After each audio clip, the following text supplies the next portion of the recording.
ಎಲ್ಲರಿಗೂ ನಮಸ್ಕಾರ. ನಾನು ನಿಮ್ಮ Ranju. Welcome to my YouTube channel. ತುಂಬ ದಿನದಿಂದ ಯೋಚನೆ ಮಾಡ್ತಿದ್ದೆ ವ್ಲಾಗ್ಸ್ ಮಾಡಬೇಕು ಅಂತ.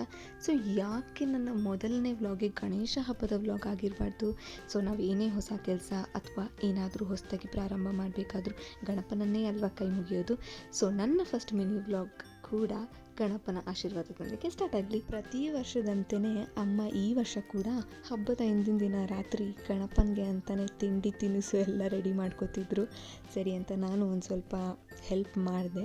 ಆ್ಯಂಡ್ ಈ ಕಡೆ ಅಪ್ಪ ಏನೋ ಆರ್ಚ್ ರೆಡಿ ಮಾಡ್ಕೋತಿದ್ರು ಡೆಕೋರೇಷನ್ಗೆ ಅಂತ ಅಂದ್ಬಿಟ್ಟು. ಸೊ ನಂದು ಒಂದು ಸ್ವಲ್ಪ ಕಾಂಟ್ರಿಬ್ಯೂಷನ್ ಇರಲಿ ಅಂತ ಈ ರೀತಿ ಅವರಿಗೆ ಒಂದೊಂದೇ ಹೂವನ್ನು ಆರಿಸಿ ಕೊಡ್ತಿದ್ದೆ. ಆ್ಯಂಡ್ ಫೈನಲ್ ಆಗಿ ಔಟ್ಕಮ್ ಮಾತ್ರ ಸಖತ್ತಾಗಿ ಬಂತು. ಬ್ಯಾಕ್ಗ್ರೌಂಡ್ಗೆ ಅಂತ ಸಿಂಪಲ್ಲಾಗಿ ಈ ರೀತಿ ಏನೋ ಒಂದು ಸೆಟಪ್ ಮಾಡಿಕೊಂಡೆ.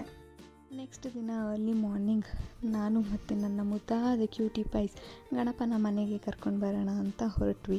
ಫೈನಲ್ ಆಗಿ ನಮ್ಮ ಗಣಪನ ಕರ್ಕೊಂಡು ನಾವು ಮನೆ ಕಡೆಗೆ ಬಂದ್ವಿ. ಅಮ್ಮ ಆರತಿ ಮಾಡಿ ಗಣಪನ ಒಳಗಡೆ ಕರ್ಕೊಂಡ್ರು. ಅವರ ಸೀಟಲ್ಲಿ ಅವ್ರನ್ನ ಕುಣಿಸಿ ಪೂಜೆಗೆ ಅಂತ ಎಲ್ಲ ತಯಾರಿಗಳನ್ನ ಮಾಡ್ಕೊಂಡ್ವಿ. ನೀಲ ಕೂಡ ತುಂಬ ಖುಷಿಯಿಂದ ಇದ್ಲು ಗಣಪ ಅಂದ್ಕೊಂಡು. ಆ್ಯಂಡ್ ಅಮ್ಮ ದೇವಸ್ಥಾನಕ್ಕೆ ಹೋಗೋಣ, ಹುತ್ತಕ್ಕೆ ಹಾಲಿರಬೇಕು ಅಂತ ಹೇಳಿದರು. ಸರಿ ಅಂತ ಅಲ್ಲಿ ಹೋಗಿ ನಾನು ನೀಲ ಡೀಪಾಗಿ ನಿಂತು ನೋಡ್ತಿದ್ವಿ. ಇಲ್ಲೆಲ್ಲಿದೆ ಹುತ್ತ ಕಣ್ಣಿಗೆ ಕಾಣಿಸ್ತಿರ್ಲಿಲ್ಲ, ಅಷ್ಟು ಹೂವು ಹಣ್ಣುಗಳಿಂದ ಅಲಂಕಾರ ಮಾಡಿಬಿಟ್ಟಿದ್ರು. ಆ್ಯಂಡ್ ಈ ಅರಳಿ ಮರದ ಕೆಳಗಡೆ ನಾಗಶಿಲೆಗಳಿದೆ, ಅದಂತೂ ಕಾಣಿಸ್ತಾನೆ ಇರಲಿಲ್ಲ. ಇಲ್ಲಿ ಪೂಜೆ ಮುಗೀತು. ಪೂಜೆ ಮುಗಿಸ್ಕೊಂಡು ಮನೆಗೆ ಹೊರಟ್ವಿ. ಮನೆಗೆ ಹೋಗಿ ದೀಪ ಹಚ್ಚಿ ದೇವರಿಗೆ ನೆಮ್ಮದಿಯಿಂದ ಪೂಜೆ ಮಾಡಿದ್ವಿ. ನಮ್ಮ ಹೊಟ್ಟೆ ಪೂಜೆ ಮಾಡ್ಕೊಳ್ಳೋಣ ಅಂತ ಅಮ್ಮ ಮಾಡಿ ತಿಂಡಿಗಳನ್ನೆಲ್ಲ ಚೆನ್ನಾಗಿ ತಿಂದು ಯೋಚನೆ ಮಾಡ್ತಿದ್ವಿ ಏನು ಮಾಡೋದೀಗ ಅಂತ.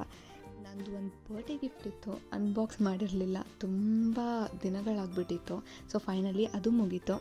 ನಾನು ಬೇರೆ ಒಂದು ವ್ಲಾಗಲ್ಲಿ ಈ ಥರ ರಿವ್ಯೂ ಕೊಡ್ತೀನಿ.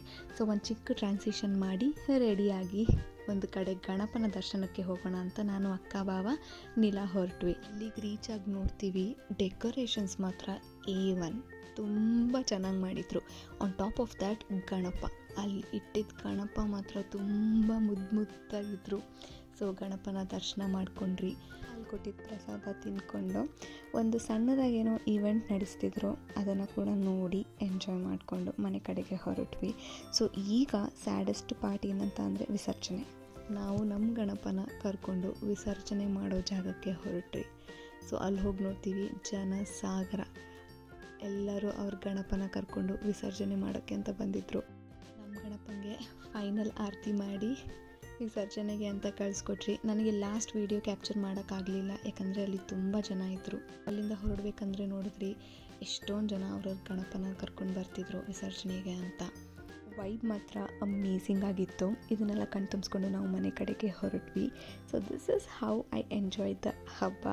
ಗಣೇಶ ನಿಮಗೆಲ್ಲ ಒಳ್ಳೇದು ಮಾಡಲಿ ಅಂತ ಬೇಡ್ಕೋತಾ ನನ್ನ ಮಿನಿ ವ್ಲಾಗ್ ಇಲ್ಲೇ ಎಂಡ್ ಮಾಡ್ತಿದ್ದೀನಿ. ನೆಕ್ಸ್ಟ್ ವೀಡಿಯೋಲಿ ಸಿಗ್ತೀನಿ. Until then take care. Please don't forget to like and subscribe to my YouTube channel. Bye.